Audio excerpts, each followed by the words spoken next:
We've got the Times now, and the French president wants to bring back traditional values. Sounds like he's shutting the stable door after the horse has been eaten by Frenchmen. Yeah, exactly. I'm not sure you can even call these people.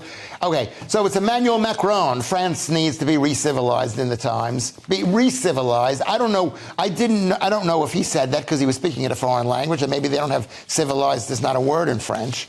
And I don't know. It's probably a French word. I know. That's that joke about the French don't have a word for entrepreneur. I was making a joke, but he did say, oh my God, he did say that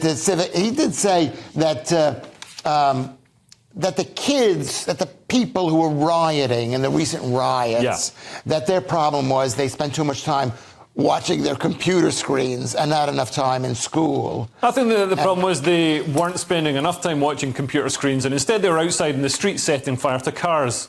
Yeah. That's a very good point. Macron's essentially admitted here that his country's feral. Yeah.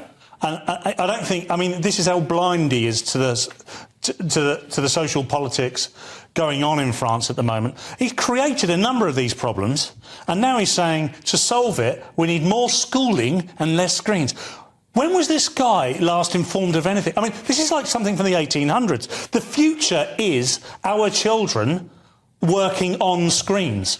Whether we like it or not, we have to socialise screens. We have to get people in front of screens. They're at screens at school. Now, you can argue they shouldn't be on it at dinner and they should be taught basic manners. But outside of that, it's not going to solve anything. But there's also a point that everybody seems to willfully ignore, which is the fact that the rioters, I'm going to say it. The rioters...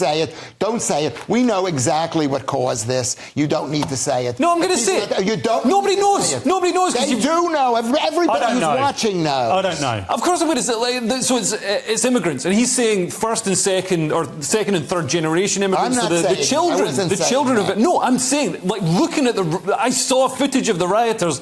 There weren't very many white middle-class French faces there. So France has got huge social divisions between the banlieue, it's not like Britain where everybody's sort of mixed in together. They've got the banlieue, which are sort of ghettos on the outskirts of the city, and they've put huge amounts of resources into rejuvenating and providing opportunities, but there still seems to be this harsh division between the migrant families and traditional French families. And this was a case that has been made to me about the benefits of having council estates in rich areas. Because in this country, you're either in a council estate looking at the castle, or you're living in the castle, or you're looking at a council.